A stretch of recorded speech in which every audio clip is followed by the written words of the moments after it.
Hello and welcome you all to this new video on my channel Making IT Simple. In previous video we discussed the shortest job first algorithm. It is a non-preemptive algorithm, but there is a slight issue in its non-preemptive nature. Let us understand. At 0 ms, process P4 arrives who has 5 ms of burst time. As it is the only process arrived, it will start its execution from 0 ms. At 1 ms, while the process P4 is still getting executed, process P2 arrives, whose burst time is 2 ms. Now let us pause the execution here and examine the scenario. P4 has executed for 1 ms, so it still needs 4 ms of CPU execution. P2 has just arrived and needs 2 ms of execution. At this point of time, can you tell me which the shortest job is?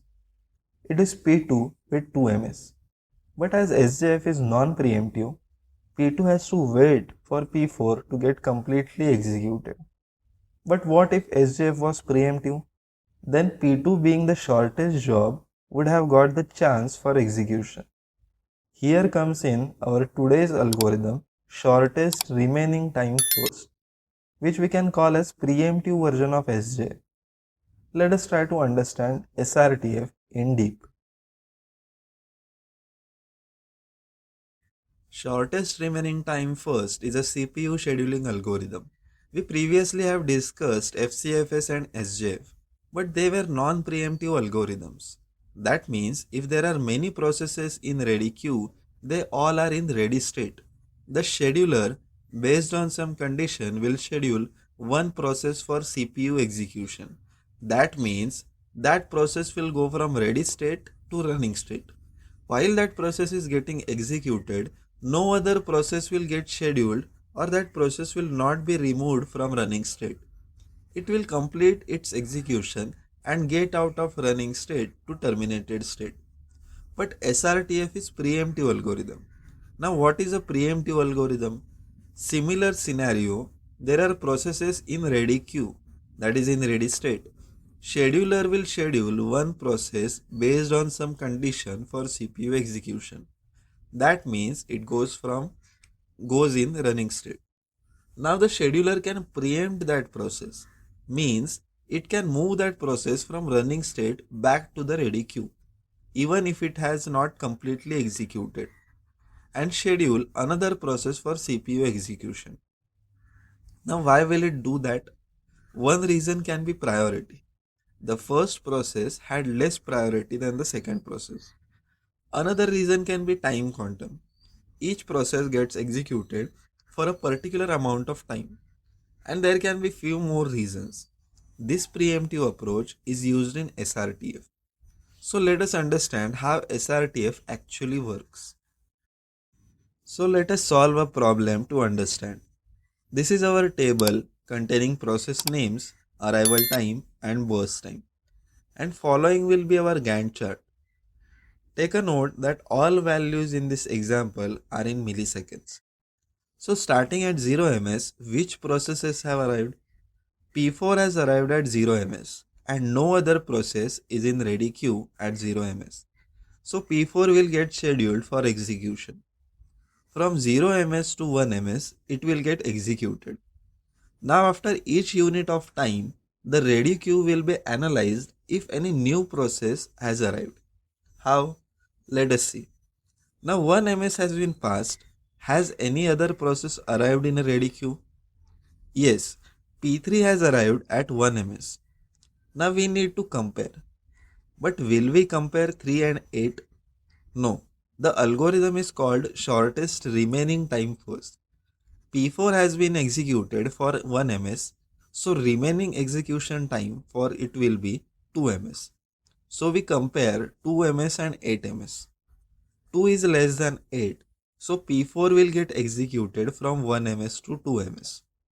This comparison will be done only when a new process arrives, and a comparison will be done of new process and currently executing process.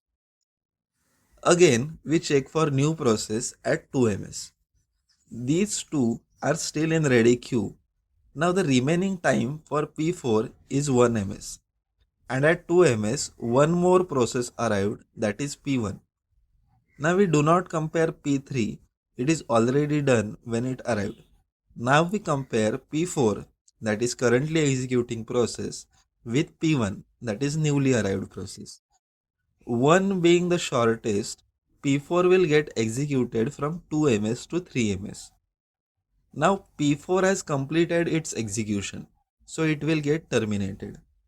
So now at 3 ms, we have P3, P1 and no other process has entered the ready queue. So we compare P3 and P1. 4 is less than 8, so P1 will get scheduled. It will get executed from 3 ms to 4 ms. Now at 4 ms, P1 has 3 ms remaining and P2 has arrived with 2 ms of burst time. Now 2 is less than 3, so P1 will get preempted and P2 will get scheduled. Now when we preempt P1, we need to save the execution it has already done, so that it can resume from where it has stopped. This is called context switching. So now after 5 ms, we are left with these 3 processes. Now no new process will be added, so the order will be fixed now. First P2 with 1 ms, then P1 with 3 ms and then P4 with 8 ms. We need to compare the remaining time just when the new process gets added to the ready queue.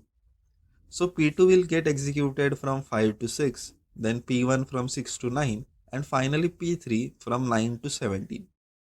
We had table in front, so we did this directly, but at each interval, scheduler will check for new processes.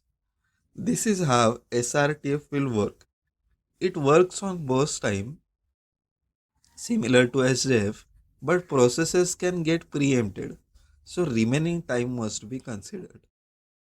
Talking about advantages and disadvantages of SRTF, they are a bit similar to that of SJF.